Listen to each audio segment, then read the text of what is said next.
Bom, pessoal, então de volta aqui com vocês para a nossa segunda aula de segunda-feira, falando sobre o sistema nervoso. Agora nós vamos trabalhar as doenças relacionadas ao sistema nervoso e também algumas formas de garantir, de preservarmos a saúde do sistema nervoso, tá bem? Bom, primeira coisa que eu quero falar com vocês, quais são os cuidados, quais são as possibilidades que nós temos para preservar a saúde do sistema nervoso. Pessoal, muito importante. Na aula passada, nós dissemos que o sistema nervoso, lá o sistema nervoso central, encéfalo e medula espinal, é a parte do sistema nervoso que coordena as funções, aonde são processadas as atividades como as emoções, os pensamentos, a fala, a capacidade de nos movimentarmos, locomovermos, enfim, o comando para realizar a digestão, para realizar a respiração, o mecanismo que nós temos para relaxar, para dormirmos, para nos despertar, para acordar. Então, quando se fala em sistema nervoso, quais são os cuidados que nós precisamos ter para garantir a saúde do nosso sistema nervoso? Os antigos diriam, e aí a gente pode, talvez, de vez em quando a gente escuta isso, ai, meus nervos, estou com os nervos à flor da pele, ou seja, estou muito sensível, ou então, deixa eu dar uma relaxada para controlar os nervos, controlar os ânimos, Justamente por isso, porque para manter a saúde em dia, especialmente o nosso sistema nervoso, a gente precisa garantir que as funções cardiovascular e respiratória, elas estejam acontecendo ali numa normalidade. Então, eu falei com vocês, venho falando dos médicos que nós precisamos ter contato, procurar quando a gente tem alguma queixa. Lembram-se disso? Aqui, em relação ao sistema nervoso, quem é que cuida, do sistema nervoso? O neurologista, em determinados casos, o psiquiatra e às vezes também um geriatra, Então, são as especialidades médicas que nos ajudam a melhor conservar as funções do sistema nervoso. E também, determinados sintomas relacionados à dores crônicas intensas que não passam. Às vezes, o anestesista também é um médico que pode nos ajudar no tratamento aí de dores crônicas. Ou então, quando nós passamos por uma cirurgia muito séria, muito delicada, que a gente tem que tomar anestesia, é o anestesista, como o próprio nome já diz, que vai nos acompanhar. Por quê? A anestesia é uma substância, um medicamento que a gente chama de droga, que vai fazer uma inatividade das nossas funções respiratórias, cardiovascular, das funções do nosso corpo mesmo, atua diretamente no sistema nervoso para inibir essas funções, para que o médico, os outros médicos possam realizar a cirurgia.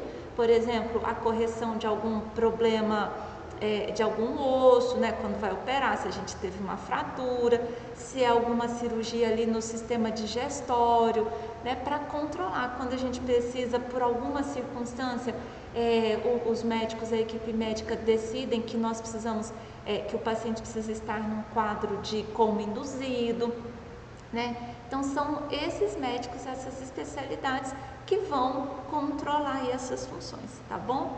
Então, já falei com vocês, Gente, garantir que a gente esteja respirando, que o coração ali, as funções estejam as mais normais possíveis. E por quê? O coração é quem vai bombear o sangue. E na respiração, na troca gasosa, esse sangue bombeado, ele vai estar oxigenado. E aí, pessoal, nós precisamos garantir, que o cérebro, ele tenha tanto a circulação sanguínea correta quanto o nível de oxigênio necessário para realizar, inclusive, a respiração celular, que nós já falamos em outras aulas passadas. Por isso que, garantindo que as funções cardiovascular e respiratórias estejam ok, a gente mantém a saúde do sistema nervoso. Uma outra questão, né? Evitar o consumo excessivo de álcool. Pessoal, uma questão muito séria e que vocês podem contribuir, né? Falando com os pais de vocês. Não é que não se possa, não se deva, é que controlar mesmo. E atenção, adolescência e infância não combina com bebida alcoólica. Combinado? Ah, mas dá uma curiosidade. Dá curiosidade? Dá, mas vamos ter curiosidade para outras questões. Vamos ter curiosidade para aprender a jogar um jogo novo, para aprender um esporte novo. Vamos ter curiosidade para entender sobre a vida de alguém que a gente admira, para conhecer as histórias da nossa família, para conhecer uma cidade bonita, bacana, para fazer planos para o nosso futuro profissional de vocês, né? E não curiosidade para se envolver com droga, com bebida alcoólica, porque isso não combina, pessoal. Isso causa a morte de neurônios irreversivelmente, né? É muito triste pensar que jovens, crianças ainda muito novos estão expostos a drogas ilícitas, a álcool e também a medicamentos, né, psicoativos, que são drogas psicoativas, medicamentos de uso sério, de uso controlado, de maneira indiscriminada. Assim, às vezes nós precisamos tomar remédio, não importa a nossa idade, bebezinhos, já idosos, remédios que são fortes, né, que trazem, assim, remédios importantes mesmo, né, que atuam de maneira importante no nosso organismo, mas isso a gente faz com a prescrição médica e não aleatoriamente, tá bom? Bom, estimulação emocional, intelectual, jogar um jogo que a gente gosta, especialmente jogos de verdade, jogo que a gente se expõe ao sol, que a gente chama a família, os amigos, e não ficar lá o dia inteiro ali. Pessoal, que graça, tá bom, tem graça para vocês? Eu sei que tem, mas gente, ficar, o dia inteiro, dias e dias, semanas e semanas ali, olhando para aquele pedacinho de qualquer coisa, né, de celular, de tablet, de computador, conversando com pessoas que a gente nunca viu e provavelmente não encontraremos, né, para deixar de curtir um piquenique no parque, um jogo de vôlei, de futebol, sei lá, né, assistir um filme, dançar, pessoal, porque não pode, a pandemia, dançar, liga o som em casa, num volume que não incomoda os vizinhos, uma música bacana, e vamos dançar mesmo, né, remexer esse esqueleto. Isso ativa o funcionamento do nosso cérebro, isso garante que a gente tenha uma vida saudável, ou pelo menos nos proporciona, né, uma vida mais saudável. A prática de esportes, já falei, e tentar não se irritar com qualquer coisa. Gente, tem coisa, sabe, que é melhor deixar pra lá, sabe? Faz que nem aqui, põe a música lá e vamos dançar, né? Vamos curtir os bons momentos. Cadê as fotos de vocês? De quando vocês eram bebezinhos? Olha aqui que guti-guti, né? Pega lá a fotinha de vocês. Sabe outra coisa muito legal que a gente pode fazer, que estimula o nosso cérebro e que às vezes está faltando agora? É a gente escrever. Escrever é uma capacidade importantíssima para a nossa espécie, para nós seres humanos, né? A escrita é uma das maneiras mais bacanas que nós temos de nos comunicar. Se a gente lê, a gente aumenta a nossa capacidade de escrita. Se eu leio e escrevo bem, a tendência é eu falar melhor ainda, eu falar coisas que contribuam com a minha vida, com a vida das pessoas que estão à minha volta, com o crescimento de todos nós. É por isso que a gente cobra tanto isso de vocês, né? Vamos ler em família. É legal, a gente está na era da selfie, bacana, mas sabe, vamos ler então os avós de vocês, que a gente às vezes não pode encontrar os avós, os tios mais velhos. Que tal se a gente escrever cartas? Carta está meio ultrapassado, né? Mas eu tenho certeza que eles vão gostar. Então escreve e-mail. Eles não têm e-mail? Ao invés de fazer só a chamada de vídeo, faz um teatrinho para eles, né, encenando, contando da vida de vocês, especialmente, né, vocês que os pais são militares, que mudam muito, que às vezes estão longe da família. Faz aí um filmezinho, pega as fotos de crianças lá do casamento dos pais de vocês, faz um vídeo, mostra isso para a família. Eu tenho certeza que vai trazer boas emoções e todos ficarão felizes, tá bom? Bom, pessoal, mas agora eu preciso falar de algumas doenças importantes do nosso sistema nervoso.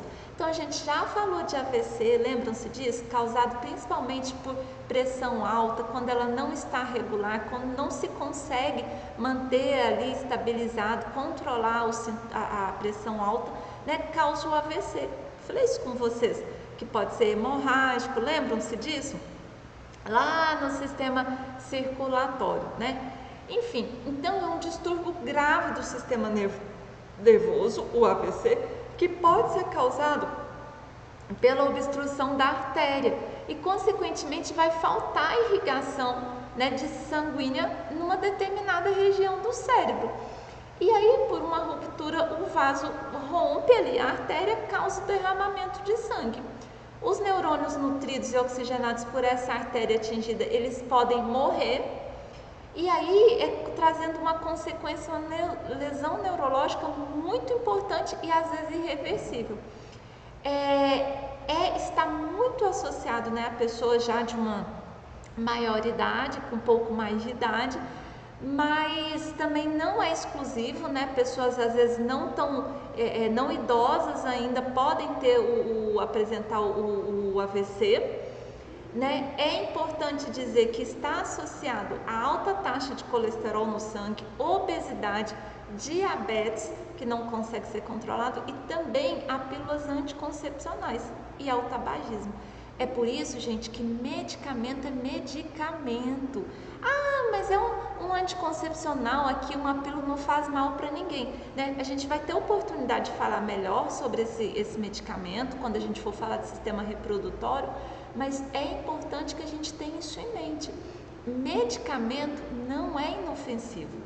Todos eles trazem consequências boas, né? Aliviando aqueles sintomas, corrigindo aquela patologia, e também podem trazer outras consequências, que são o que a gente fala de efeitos colaterais. Então, isso é importante. Medicamento nem a gente... deixa eu tomar um ali, é ótimo. Me falaram que é ótimo. Quem fala que medicamento é bom são os médicos. Combinado? Bom, e sim, o AVC pode levar à morte ou trazer alguma sequela na fala, alguma sequela motora que seja ali passageira, né? Às vezes a gente vê uma pessoa que está um pouco assim com dificuldade na fala, de se locomover, sofreu um AVC, daí um tempo com fisioterapia, com medicamentos, com atividades físicas, aí volta aquele quadro. Cefaleia ou enxaqueca, muito comum também, né? Muito, muito comum. Às vezes dá uma dorzinha de cabeça porque a gente não dormiu bem, porque teve a rotina alterada, logo passa. Mas às vezes tem pessoas que têm dores de cabeça, né? Enxaqueca, cefaleias crônicas, que custam para passar, assim, que custa para passar, né? Então, são fortes dores de cabeça que podem se propagar pela face toda, o rosto, os dentes, né? Dá um aperto ali nos dentes, machuca, uma dor aqui no pescoço. Isso que as pessoas que sentem, né, cefaleias, enxaqueca de maneira crônica, que elas relatam. Pode estar associada à origem à tensão emocional, distúrbios visuais. Então é importante também, né, crianças, né, e adolescentes na idade escolar que chegam em casa sempre reclamando de dor de cabeça. Pode ser porque não está enxergando bem, né? Problemas hormonais, a hipertensão arterial, infecções, sinusites, que são a irritação aqui, né, das vias aéreas. E a enxaqueca, por sua vez, ela se caracteriza por uma dor latejante, lateja mesmo, né? Dizem assim que a cabeça fica assim, nossa, dá uma dor imensa. As crises muitas vezes são acompanhadas, então a pessoa precisa ficar num lugar escuro, se isolar, dá dificuldade para enxergar, náusea, vômito, enfim, uma dificuldade tremenda para se concentrar. Uma outra questão é a demência, né? O que é a demência? É quando a pessoa vai perdendo as suas capacidades. Então ela vai mesmo né, demência está muito associado a pessoas que já estão aí na fase de vida, né, são pessoas idosas que vão perdendo as suas capacidades de concentração, de relacionamento com as pessoas, dificuldades motoras, dificuldades na fala, né? E aí, então, é uma deterioração das funções mentais. As principais que eu trouxe para vocês, doença de Alzheimer, Coreia de Huntington e doença de Parkinson. Bom, olha só, doença de Alzheimer é uma perda de memória temporária da capacidade de fala, aprendizado, do controle de diversas funções, inclusive da incapacidade da pessoa tomar decisões, a pessoa não consegue reter, guardar novas informações, então ela lembra de coisas antigas, mas deixa não consegue mais lembrar do que ela comeu, né? E às vezes também uma dificuldade de se relacionar porque a pessoa deixa de não reconhecer mais os seus parentes próximos. Isso é muito sério, traz muito prejuízo para o convívio familiar. Mas de novo, né? Assim, o que ainda não se sabe exatamente o que causa, como é a cura, né? Não tem. Então, o que os médicos trabalham, né? Tentando prevenir, mas mais do que isso, controlar os sintomas da doença de Alzheimer e sempre recomendando às famílias que tenham respeito, que mantenham, na medida do possível, o bom convívio com as pessoas que sofrem do mal da doença de Alzheimer. Bom, e aí, lembra-se que eu falei aqui no início dessa aula? O que ajuda a prevenir a estimulação intelectual? Então, ler não é à toa. Né? Aprender uma nova língua não é à toa. Aprender a jogar um jogo, fazer aqueles quebra-cabeças gigantes que a gente pode fazer com a família, com os amigos, é para estimular o cérebro e tentar minimizar os efeitos da perda cognitiva, porque todos nós, à medida que a gente vai, né, envelhecendo, que a gente vai crescendo, a gente pode e vamos ter sim perda cognitiva. Então, às vezes uma atividade que a gente fazia super bem, né, às vezes com o passar da idade, muito provavelmente a gente vai deixar de fazer aquela atividade tão bem. E aí a gente vai adquirindo outras atividades, né? Outras coisas que falam também a respeito da estimulação do cérebro. Questões simples, mudar o trajeto que a gente faz de casa para o trabalho, do trabalho para a escola, observar a paisagem ao redor, né? Tentar aprender uma nova língua e escovar os dentes. Se eu sou aqui com essa mão, sempre escovo com a direita, venho e escovo com a outra mão, para ir estimulando o cérebro. A Coreia, né, uma outra doença, Coreia de Huntington, é uma doença mais rara que o Alzheimer, atinge homens e mulheres de forma igual e ela pode começar alguns sintomas ainda lá pelos 40 anos. Não é mais raro, mas pode acontecer. Aqui, né, os sintomas são caracterizados, está errado, por demência, vai perdendo os movimentos do corpo, eles vão ficando descontrolados, desordenados. E a doença de Parkinson, né? Alzheimer e Parkinson são as doenças quando a gente mais cita quando fala em termos de demência. Ela se caracteriza por tremores corporais incontroláveis, então a gente vê a pessoa não consegue controlar. De novo, gente, os sintomas eles surgem ali por volta dos 60 anos. A medicina ainda não sabe tudo sobre essa doença, sobre a cura, como é que se previne totalmente, mas o que os médicos falam é acompanhamento desses pacientes, estimulação precoce para tentar, deixar os sintomas ali mais, né, evitar o surgimento precoce deles e sempre, né, carinho, tratar as pessoas que estão sofrendo de demência, né, com carinho, com respeito, com profissionalismo, sim, né, na medida do possível, levando elas a bons profissionais, aos profissionais corretos, fisioterapeutas, terapia ocupacional, psicólogo, enfim, educação física, né, convivência com outras pessoas da mesma idade, com pessoas mais novas. É por isso que eu falei isso com vocês, né? Vamos tentar fazer coisas diferentes para estimular o nosso cérebro. Então, pega suas fotinhas aí de quando você nasceu, faça um videozinho. Que dia que os seus pais casaram? Você se lembra? Como é que foi quando seus pais estavam esperando por você? A sua mãe sentiu muito enjoo na gravidez? Ou eles ficaram muito felizes? Ou eles ficaram preocupados porque eles estavam já programando para serem transferidos, iriam ficar longe dos pais deles, então vocês iam nascer numa cidade desconhecida? Como é que foi isso? Sabe? Pega essas fotinhas, vai perguntando, liga para os seus avós, para os seus tios e pergunta: olha, o que você pode me dizer de quando eu estava ainda na barriga da minha mãe? Qual era a emoção dos meus pais? O que eles pensavam? E aí, pessoal, porque vocês são muito criativos, né? Vocês não gostam de internet, de joguinhos? Monta, sei lá, um cartaz, um videozinho, escreve lá um poeminha e mostra isso depois para a família. Eu tenho certeza que os pais de vocês ficaram muito felizes. Eu tenho certeza que essas boas lembranças vai contribuir para o convívio familiar, né? E os avós de vocês, os bisavós, vão recordar desse dia. Isso estimula o cérebro, isso estimula o nosso coração, nos traz boas lembranças, emoções positivas, e é tudo que a gente sempre precisa, não é só agora na pandemia.